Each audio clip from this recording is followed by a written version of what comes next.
Thank you for staying with us. It's exactly 3 weeks until Bola Tinubu is declared as the 16th president of the Federal Republic of Nigeria. In his 80-page Renewed Hope Manifesto, which details education, technology, health, agriculture, tourism, amongst others, as the focus of his administration, many Nigerians are anticipating a well-reformed country where transparency and accountability will become the norm with governance. With his Vice President, Kashim Shettima, and all other government officials, many analysts have proposed various strategies to develop and grow Nigeria into a center of attraction for other countries. Well, joining us in the studio is John Ekundayo, a Harvard-certified leadership strategist and consultant who will be discussing his expectations from the Tinubu-led administration. Good morning. Thank you for joining us on TVC Breakfast. Good to see you. Good to see you. Yeah. Welcome. All right. Now we are counting down to the incoming administration come May the 29th. Let me begin this way, that the Army just last week spoke about the matter of those who are drumming up one thing or the other, trying to look at disrupting the inauguration come May the 29th, that they are at alert, up and ready to addressing that at any time. They are ready to sustain and maintain peace in the country as well as democracy. How important is that to leading up to the inauguration? How important is it for the Army to come out to say that they are ready to ensure that there is peace in the country ahead May the 29th? What would that change? I think it's important because, of some agitations which are unfounded, especially on the social media, of people making some noise, which I consider as a ruse, because you see, our constitution is clear, and it's clear, really concerning all this. And, it's good that the security forces, the armed forces, they are just, proactive at this time, to let the citizen know that, we are to actually uphold, the constitution of Nigeria as a sovereign nation, and, to stop any kind of apprehension on the part of the citizens, one way or the other, people that may want to go about their normal businesses and expect things to go on according to the constitution, according to how governance should be run, according to how things should be done. The people who are that, at least to assure them that, we're on course. Even as globally,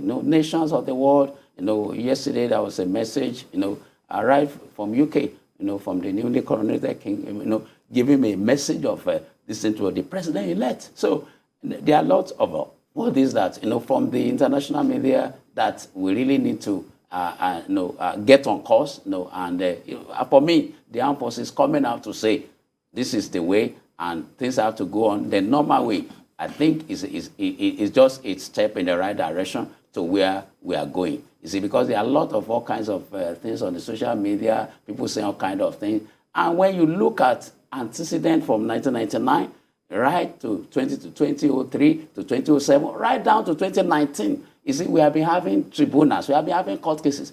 Even the recent election in Osun State, the governor was sworn in Ekiti. The governor was sworn in. You have to approach the tribunal. From the tribunal, people go to appeal court. People go to Supreme Court. It's normal, and this is not going to be an exceptional, either. So, for people, all kind of bringing up all kind of sentiment, all kind of comments, they are not just adding up. They are not rational. I'm not a lawyer, but for me, as an analyst, looking at antecedents, 1999, 2003, 2007, 2011, 2015, 2019, it has been like that. Right, the time of 1979. The time of Shiva Obafemi, Shehu Shagari, Aminu Kano, Waziri, all of them, that is to tribunal, and that the case is going on, you are not agreeing, you appeal again, that does not stop inauguration. And we have seen in the cases of governors to our state level that even after inauguration, after 6 months, there, even some, I remember Ekiti, almost 3 years. Engineer Shegun was there. Almost 3 years. You know, and then later on, the Supreme Court now said, I think that time it was appeal court. You can't stay any longer. Yeah. And then, you know, there was a rerun, whatever, and Dr. John Kayode Fayemi came in as a governor. So we have antecedents, you know, whether in law, whether even as a practice, you know. So for all this agitation, I don't think we need to waste time about this. And we just need to be focused. It's 21 days, it's 3 weeks, and we just need to focus. The whole world is watching, and watching what is going on in Nigeria. That's the most populated black nation on earth. Yeah. And I believe we are going to get it right. And in fact, we have 8 states of the Federation now where we have off-season election. We have Anambra State, Imo State, Bayelsa State, Edo State, Ekiti State, Osun State, Kogi State. Yeah. Because of these issues in the election tribunal, you know, the governor who wins, who is certified to be the winner by INEC is still sworn in. Yeah. Then if the tribunal case comes out otherwise, then, but there can't be vacuum in governance as the case may be. But beyond the ceremonies and those formalities, let's get into what Nigerians are expecting in the next administration. You can see, in fact, on one of the papers this morning, there's the issue of interest rates going to as much as 35%, you know, which takes a toll on the businesses people are doing here and there. There's so many other economic issues here and there. But Nigerians are looking forward to that drastic change that would almost be seen as a miracle. What are you seeing when you sit down and you look forward to the next administration coming on board? What are the hopes that you have that you want to share with Nigerians? The Renewed Hope agenda action plan, very good layout. Is it? And like I would say, Mike, Nigeria, we are used to having very good plans. 3-year development plan, you know, and this is good for the incoming administration to note, you know, right from the time, even of the military, to the time we start the work, you know, we have good plans, robust plans. You know, we have cerebral brains in Nigeria. You know, kudos to them coming out with these plans. But you see, when you look at it, I remember Education for All by the year 2000. Exactly. And it was like 2000 will not come. Now, it's 2023. Now, it's good. You know, the incumbent government will be leaving office in 21 days. But then, last week, a document was released, National Development Plan 2050. Yes. And I was wondering, this government has been there for 7 years plus. We are just having this now. You see, and, you know, 2050, of course, well, that would be a good working document for the incoming administration. You know, for me, I look at it, I say, well, too little, too late. But I bet, you know, it is better than none. I mean, they can work from somewhere. The incoming government can work from somewhere. But, you see, to really answer your question, I want to caution Nigerians, the followers. We should not expect any rapid development like that. But why not? Okay, very good. You see, on the table, there are gamut of problems. Oil subsidy palava is there. That's supposed to be executed by this present administration that they are shelving for now. That the incumbent administration, of course, the liability and the asset of whatever government you are, so you inherit it. You inherit. So that one is there. On the issue of even the other issue about the economy, you know, our economy is more or less monolithic now, more of oil. You see, the issue of diversification, and all this will take process. That's where I'm going. It is a process. So Nigerians have to be patient. You see, but the thing is, why I'm saying patient is that if the government will get it right to have, you know, this you mentioned of a Renewed Hope agenda, if the incoming government will begin now to disaggregate this and break it down to action plans, to some low-hanging fruits that within 3 months easily can be plucked, and people can see, and see reflexes of positive, progressive governance. Yeah, Doc, when you talk about the issue of patience, I believe, to be fair to Nigerians have been patient a long while.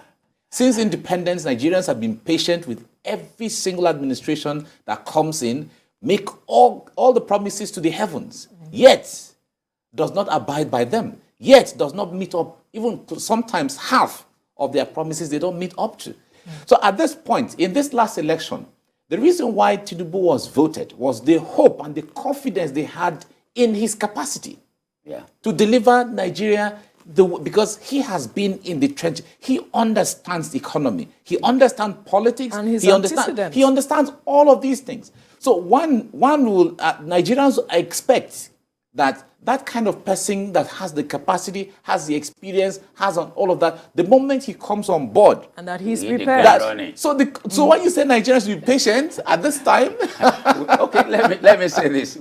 To many expectations, I remember telling former President Goodluck Jonathan, he hit the ground running, to Yar'Adua and all the rest of them. But you see, now, factually speaking now, and realistically, you see, by the time Asiwaju Bola Tinubu is sworn in 29th of May and getting to the table, I'm aware, just like I wrote in my column this last Sunday, I'm aware that the transition committee, his own men working with the president, the incumbent government, men working together. You see, but there are some things that will be made known to him on 29th of May that he will not hear in transition. I can tell you that I'm a development expert and consultant. And that he will now, I don't know, this is it. I don't know, this has gone to this extent. Now, taking you back to Lagos State, which is the pedigree, that people, we saw him doing it in Lagos. We know he can do it at the federal. Fine. But go back to 1999, Mike, and I want to remind you, the first 3-6 months of Asiwaju Bola Tinubu in Lagos, they call him all kind of name. If you read the book, Asiwaju, Leadership in Troubled Times, he was taking his time to plan. Nigerians have to know that leadership is a process. You see, but we will know whether you're on the right track 3-6 months along the line, because you should show some reflexes of positive governance. Like, Singapore set up a strategic change plan. It was a long time, but it has to be with a lot of thinking, comparing this, comparing that. And when you have the real facts, now, what the Transition Council is doing now, committee is doing, they are just working with, they are not working with the real figure. We don't know what this president will leave. The bottom lines, when I say bottom lines, you understand me? This is the revenue you have, this is the debt. All this one we are just reading. By the time the man gets there on that table, 29th of May, and see the bottom line, see the figures, in the petroleum, in security, in this and that, then we now begin to navigate his way out. There are some risks now you will see. There are some risks he's not seeing now. As a strategist, I will tell you that. There are something now. It's good for him. He's talking about Orosanye report that he may need to revisit, and possibly implement something there. Very good. You see, many governments in time past have dodged that report, which to me, the major content will have done Nigeria good, because most of these institutions we have MDAs, they are too humongous, and we want functions overlapping that's supposed to actually save us money, and effort, and then make us to be focused. So it's good he's saying that. You see, but now practicalizing that, operationalizing that is an issue when it comes to power. But then, why I'm saying patient is that there is a process. There are some things that cannot just, be, like you are playing chessboard, you just move it there like that, bang, bang, bang, I've won. It will take some time. But then, within 6 months, we'll begin to see, like I said, low-hanging fruit will be there, that within 3 months, 90 days, easily, that you will just, see, and then, people now have the hope, if at least if this is, can be solved, then like it talks about the issue of naira, dollar, something, for me, it's really ambitious. But then, at least it will set something in motion. Like I said again, a process that when we see it, maybe within fortnightly, in 2 weeks, in 1 month, there's improvement. Within a month, people can see it. Then people will say, okay, let's keep on following. Well, he has said that he's going to make tough decisions, that Nigerians should expect tough decisions from him. He mentioned that, I think, sometime last week or 2 weeks ago. in a statement he made. And I am wondering what kind of tough decisions you are expecting that he takes such that Nigerians can see the low-hanging fruits as quickly as possible in 6 months or in 3 months or perhaps in a year in either of the sectors, perhaps talk about petroleum or security. Tough decisions. Yes, I expect him to do that. And, I know that the president-elect will shock many people, especially politicians. They should just prepare for that. You see, because in his appointments, of course, he has started with his transition committee, and they should expect, he's going to do a balancing, but then there are some technocrats that will come into his government. That has been his antecedent, that he has already fished them out. I can tell you that he will put in place to do some things. You see, because these are part of the top decisions. You see, because the party, we want to, come in the way, and some other things. And you talk about the economy again, looking at the oil sector. Looking at the oil sector, it really needs somebody or some, people there, even in NNPC, even as Minister of Petroleum. If he's not handling that portfolio, for me, I won't want him to handle that portfolio like, past two president. Somebody that is tough, somebody that, credible. You see, because there are a lot of leakages, a lot of wastages, a lot of corruption going on in some of these sectors. What about power? The oil sector, like we talked about. What about defense? He really needs to take some tough decisions. What kind of decisions? Like putting the right pegs, the round pegs in round holes. Very, very important in that. And then the oil sector too. The issue of refineries, all kinds of, some unauthorized refineries, oil thefts. A lot of, you really, and the government of the, people say that people in government, some of the people in government are aware of some of these things going on. So that is why for him coming as, for him coming as a new helmsman, it's, it's the onus lie on him to actually fix some of these things, leakages, and stop all some of these things so that we have, we know our product. Then the refineries, for instance, how can we be pouring money to refineries that have not given us 1 liter of refined oil? In 1 year, 2 years, Mike, I don't know whether I'm right, but you can correct me. You are more informed than myself. You see, so for me, as an investor, for me, if I'm not government, that will say, oh, garbage in, garbage out, in Yoruba, you say, ogota, that is, whether you work, you don't work, you will collect your money. Because that's it. How can you have refineries and you are not refining 1 liter of oil? And there are, and you keep on pumping money there. So these are tough decisions. It's either, are we going to sell this? Are we going to possibly, outsource or whatever we need to do, with this or concession? We just need to take decision. Block all these leakages, not just in the oil sector, in some of the other sectors too. Is that, in fact, if we can block leakages, we will be surprised the revenue that we have to do other things. Do you know right now that almost all our revenue, we are using it to service debt, not even to pay debt, to service debt. No, that is the kind of thing on the table of the incoming president that we meet. But I know for him, as a financial engineer, what he did in Lagos, he is able to reenact at the federal, at the federal level. I believe. I like when you say financial engineer. Yes, he is. All right. Well, these are the areas that Nigerians are looking forward to something miraculous happening. Now, another area is security. In fact, I believe the last few years, we've been sitting on this set talking about security almost on daily basis. On a daily basis, yeah. Almost on daily basis.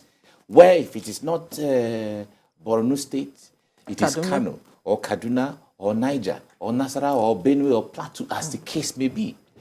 That is not to even take away from the other armed robbery or kidnapping that's going on in other parts of the country. However, Nigerians are saying that, as it is, there has to be something, like she was talking about the issue of tough decisions to be taken in the area of this insecurity, to bring Nigeria to normal, so that Foreign investors can come in when they want to come in. Yeah. Nigerians the farmers who are supposed to farm to even feed Nigeria, feed West Africa, can go back to their farms as the case may be. What are you seeing in that area of insecurity? Well, I've said something like that. I've said something earlier about getting right people. You see, our problem is recall that Nigerians called for the change of the service chiefs at the time under and it took Buhari. a long time. But they were changed. They were changed eventually, but we still have insecurity with us. Yeah. Because we have not done overhauling of the system. How do you mean? Yes, I will shed light on that. You see, we need overhauling of the system. You see, when you get the head correct, and then you focus light on that system itself. You see, if this thing have been, like you said now, changing leader, and we have not even seen result. You see, part of the thing I was reading before I arrived at the studio was about one of the management guru, universal management guru, Peter Drucker. He said, if you cannot measure it, you cannot improve. So measuring it now, we see after changing leadership, do we actually improve? Definitely, we have not really improved because almost on a daily basis, you read about insecurity here and there. You see, it's in Nigeria that people will die, 10 people will die, nobody just care.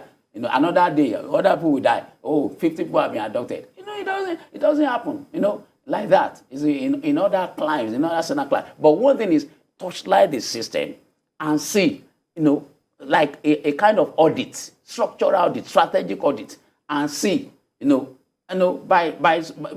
it's not, at times it's not just the leaders. You see, there are some things that I can't say here because I had a relation that was in the soldier, in the war theater in the north, that was cut short and died. But previous to that time, he came home and he recounted his experiences. There are some of our people that are conniving with the other side to even cause more havoc for our soldiers, for our people fighting in the infantry. You see, I get to know this because I had a relation that died. You see, so these are some of the things that when you touch light, the Nigerian Army, the Air Force, the Navy, there are some things that will come out. And when I say about this, it has to be with independent assessors, independent people, evaluators, to really evaluate and see what's happening, intervene them, even to the lower level, lower cadre, like that. You see, with this gamut of information coming together, then it's like you are carrying out a diagnosis.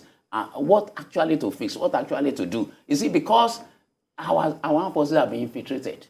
That is the bottom line truth. Infiltrated. People are giving money, people are giving one vouchers or the other, and they work against the interests of the organization. Informations are leaked. How can our armed forces be going somewhere and then they ambush? Not once, not twice. So it's not just about you change Mike, you put Ekunda out there, or you put Veronica there.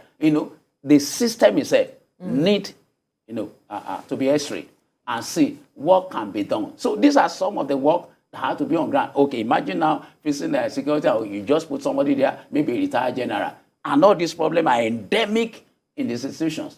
You will be able to achieve little. But then when going down, making survey, interviewing, gathering this information together, and then you'll be able to see, we need to fix this, we need to do this, we need to do that. And then we can see improvement. How do we see improvement? One of the things is we have some critical performance variables. I don't see it in government. It's not just about Buhari. Even from that of Jonathan, Yaradua, the rest of them, even to Baba Obasanjo, even though we thank God for due process something. But Nigeria has never had key performance indicators that people, citizens will know. And as a strategist, this is one of the things I will advocate for the incoming government. We need to have, like Malaysia. I did my PhD in Malaysia, 3 years I spent there. Even on Google now, you click on NKRA, National Key Result Area. That's the full meaning of that acronym. National Key Result Area. The citizens are watching for certain areas where there should be improvement. And they are giving reports online. So we need to know and follow this government too. If this government can have something like that, talking about probity, talking about transparency, accountability, that's it. We know the areas where the governments are focused and what is happening. And let them give us, quarterly, periodic review what's happening in security, what is happening in health, in education, like that, and then most importantly, feedback from the people. People on the street, not people that are around you. Most people around are leaders in the corridors of powers are sycophants.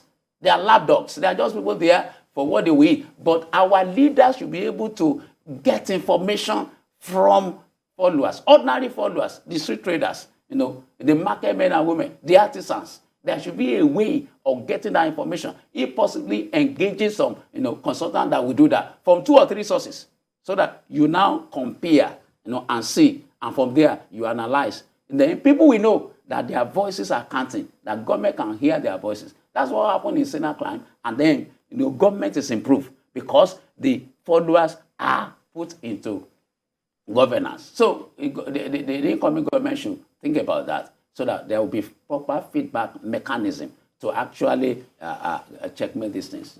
The aspect of the rule of law has also come up. There are those who are asking that the president-elect should show some commitment to the matters of the rule of law. What do you expect from that aspect? Rule of law, very important. I remember, the election that brought in former President Umaru Yar'Adua. As he was coming, himself said that election, was faulty, and he would like to introduce reform. It was unfortunate that he didn't live longer. I believe, he would have done more. And also, from that time, we have improved. The GJ government, Jonathan Goodluck did some things, and then kudos to the incumbent government of Muhammadu Buhari, a lot of reforms, and the electoral 2022. So, but then we need to fine-tune, the incoming government need to fine-tune more, so that, we especially about the use of more of technology, latest technology that cannot be faulted easily. INEC has tried by and large, but we are still having issue, with they want to hack our cyber, this and that. But how are Western nations doing it? Like US, like UK, and the rest, and they're having their elections, and you can even vote from the corner of your room, of your house. You don't need to even step out. We need to upgrade. So, and because that's talking about actually rule of law, and then the president, as the leader of his party, should model the way, for us, in how a party should be run. That is very, very, very important. So that, because all along, like one of the governors said, he said, what we have in Nigeria is political platforms. We don't really have political parties. Because where are the ideas, where are the ideologies, of these parties? You can move from PDP, go to APC, and then after one election cycle, your party didn't win, and then there will be booty on the other side. You just switch to the other side. We need to correct this anomaly of our nascent democracy in going forward. And, it could be a leader that will model the way to shaping our political parties so that we really come up and our nascent democracy is developed. Right. We'll have to leave the conversation here. John Ekundayo, a Harvard-certified leadership strategist and consultant, thank you for your time on the program. Thank you. Thank you.